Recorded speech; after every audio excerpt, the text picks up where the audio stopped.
Yes, many avoidants grew up in homes where there was not conflict resolution modeled. They learned that relationships could not be repaired, that people just slink away to their room or to their extracurricular activities and come back when they feel better, sweeping everything under the rug.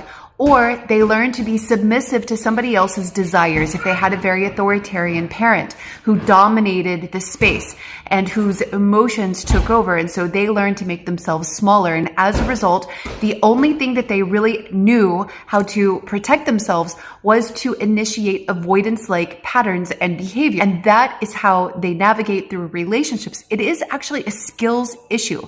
So when I work with avoidance one-on-one, or when I work with them in my True Love Masterminds group, the link for these are in my bio, I actually have to teach them how to communicate, how to identify their needs, how to express themselves honestly and authentically, because many avoidants actually hide who they really are, just like anxious attachers do. It's really quite interesting, almost as though the core wound is more similar than you would think otherwise.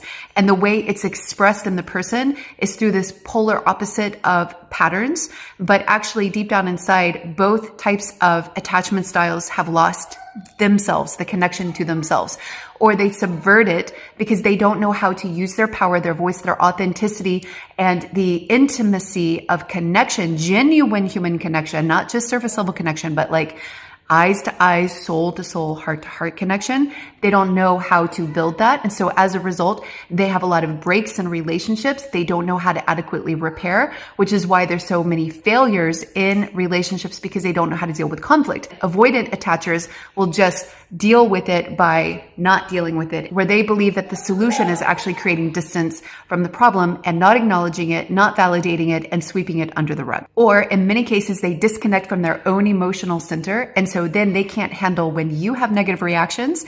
They sometimes don't understand it because they're all in their head. They stop communicating with their heart and their soul and that inner being that is them. And so then they create relationships that hold together with surface level interaction without that deep connection and longing that they actually want for themselves. If they haven't even disconnected that, and some of them do, some of them become such lone wolves that they completely take that part out of their humanity and they become closer to robots or high achieving professionals. This is also why they can have a tendency of cycling through partners, relationships, addictions, hobbies, interests compulsively at some level, because they are identifying that something is not connecting inside and they feel a sense of lacking. So they go chasing it, oftentimes in the wrong direction. Chasing should start with themselves.